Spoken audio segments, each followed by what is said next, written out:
Welcome to simple சமையல். இன்றைக்கி எப்படி சிம்பிளாக டேஸ்டியாக முருங்கைக்கீரை சூப் பண்ணலான்னு பார்க்கலாம். ஒரு பேனை வந்து ஸ்டவ்வில் வச்சு ஹீட் பண்ணிக்கோங்க. அது ஹீட் ஆன அப்புறம் 2 ஸ்பூன் ஆயில் வந்து ஊற்றிக்கோங்க. அப்புறம் அந்த ஆயில் வந்து நல்லா ஹீட் ஆன அப்புறம் 1/2 டேபிள் ஸ்பூன் ஜீரா வந்து ஆட் பண்ணிக்கோங்க. இந்த ஜீரா வந்து நல்லா வந்து பொரிஞ்சு வரணும்.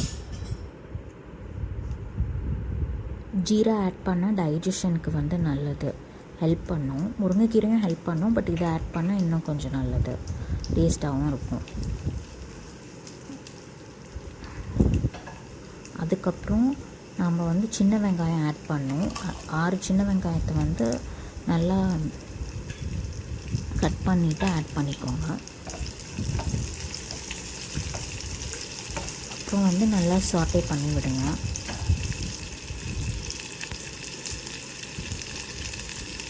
அப்புறம் 1 tablespoon ginger garlic paste add பண்ணிக்கோங்க. அப்புறம் திருப்பி நல்லா சாட்டே பண்ணி விடுங்க. அந்த ரானஸ் போகிற வரைக்கும் நல்லா சாட்டே பண்ணி விடுங்க.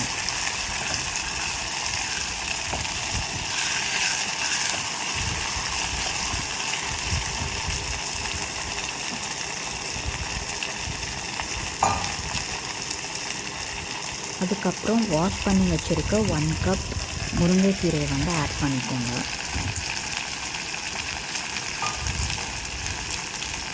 திருப்பியும் அப்புறம் நல்லா சாட்டே பண்ணி விடுங்க. முருங்கைக்கீரைக்கு வந்து நிறைய ஹெல்த் பெனிஃபிட்ஸ் இருக்குங்க. இது வந்து நல்லா தூக்கத்தை கொடுக்கும், மெட்டபாலிசம் வந்து இன்க்ரீஸ் பண்ணும், அதனால் டைஜஷனுக்கு வந்து ரொம்ப நல்லது. அதுக்கப்புறம் நம்மளுக்கு கிராம்ஸ்லாம் வந்துச்சுன்னா இது ரெகுலராக எடுத்துகிட்டு வந்தால் இது வந்து ரெடியூஸ் ஆகும். அதுக்கப்புறம் நம்ம மூட் ஸ்விங்ஸ்லாம் இருந்ததுன்னா அதெல்லாம் வந்து ரெகுலேட் பண்ணுவோம்.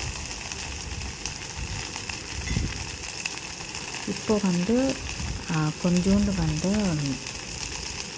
டர்மரிக் பவுடர் ஆட் பண்ணிக்கோங்க. அப்புறம் உப்பு ஆட் பண்ணிக்கோங்க.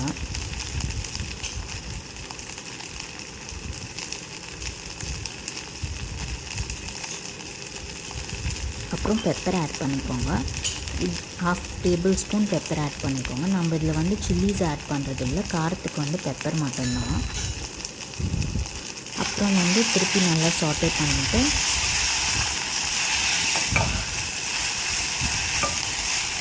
ஒரு 1 மினிட் கழித்து நம்ம வந்து 2 கிளாஸ் தண்ணி வந்து ஊற்றிக்கணும்.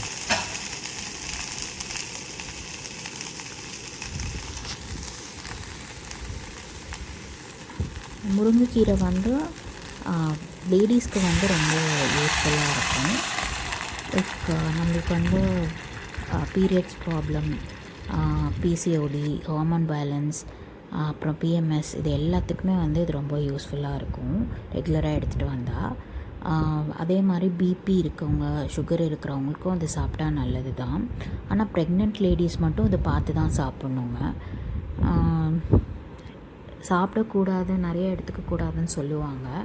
அதனால் பார்த்து டாக்டர்கிட்ட கேட்டுட்டு அவங்க சஜஸ்ட் பண்ணால் எடுத்துக்கோங்க. எங்கள் வீட்டிலலாம் வந்து மம்மி வந்து கீரை வந்து கம்பல்சரியாக சாப்பிட்ணும், நான் வச்சுருக்க டிஃபன் பாக்ஸில் வச்சுருக்க எல்லா கீரையும் நான் சாப்பிட்ணும் அப்படின்லாம் மம்மி சொல்ல மாட்டாங்க. இப்போ நான் சாப்பிட்லன்னா நான் சாப்பிட்ற மாதிரி அவங்க வேறு மாதிரி ஏதாவது ஒரு மெத்தடில் வந்து பண்ணி கொடுப்பாங்க. அதனால் நீங்கள் வீட்டில் இருக்க குட்டீஸ்க்கெலாம் வந்து இந்த மாதிரி டிஃப்ரெண்ட்டாக பண்ணி கொடுங்க, அவங்க வந்து சாப்பிடுவாங்க. கொஞ்சம் கொஞ்சமாக சாப்பிட வைங்க. கம்பல் பண்ணி, கீரை நல்லது தான், பட் கம்பல் பண்ணி சாப்பிட வச்சிங்கன்னா அது அவங்களுக்கு பிடிக்காமல் சாப்பிடுவாங்க. ஸோ லைஃப் லாங்காக அவங்களால அதை எடுத்துக்க முடியாது. ஸோ லைஃப் லாங்காக ஒரு ஃபுட்டை வந்து நம்ம எடுக்கணுன்னா அது நம்மளுக்கு பிடிச்ச மாதிரி ஒரு ஃபார்மில் இருந்தால் தான் சாப்பிட முடியும். பிடிச்ச மாதிரி பண்ணி கொடுங்க. இப்போது ஒரு 5 மினிட்ஸ் கழித்து இந்த மாதிரி நீங்கள் ஆஃப் பண்ணிக்கலாம், கொதித்து வந்தப்புறம். ஏன்னா எல்லா நியூட்ரியன்ஸும் அந்த சூப்பில் இறங்கிடும். அதுக்கப்புறம் வந்து நீங்கள் பவுலில் வந்து ட்ரான்ஸ்ஃபர் பண்ணிக்கோங்க. இது வந்து நீங்கள் மார்னிங்கில் சாப்பிட்லாம், இல்லை மிட் மார்னிங்கில் 11 o'clock போல் சாப்பிட்லாம், லன்ச்சுக்கு முன்னாடி சாப்பிட்லாம். ஆனால் வந்து ஒரு 2 o'clock முன்னாடி சாப்பிடுங்க. அப்போ வந்து பெனிஃபிட்ஸ் வந்து கொஞ்சம் நல்லாயிருக்கும். யூஸ்வலாக நைட்டில் வந்து கீரை சாப்பிடக்கூடாதுன்னு சொல்லுவாங்க, பாட்டிலாம் அப்படி தான் சொல்லுவாங்க. நாங்கள் சாப்பிட்ருக்கோம், பட் ஸ்டில் காலையில் சாப்பிட்டா இன்னும் கொஞ்சம் நல்லா பெனிஃபிட்டாக இருக்கும்னு சொல்லுவாங்க. ஸோ மார்னிங்லேயே சாப்பிட்டுக்கோங்க. அதுக்கப்புறம் வந்து நீங்கள் உங்களுக்கு க்ரன்ச்சியாக இருந்தால் பிடிக்கும்னா அந்த சின்ன வெங்காயத்தை வந்து நீங்கள் ஆட் பண்ணிக்கலாம். எனக்கு க்ரன்ச்சினஸ் பிடிக்கும், ஸோ நான் அந்த சின்ன வெங்காயத்தை வந்து ஆட் பண்ணிப்பேன். ஓகேங்க, இதை வந்து ட்ரை பண்ணி பார்த்துட்டு எப்படி இருக்குன்னு சொல்லுங்கள் கமெண்ட்ஸில். தேங்க்ஸ் ஃபார் வாட்சிங். அடுத்து ஒரு சிம்பிளான சமையல் வீடியோவோட உங்களை வந்து மீட் பண்ணுறோம்.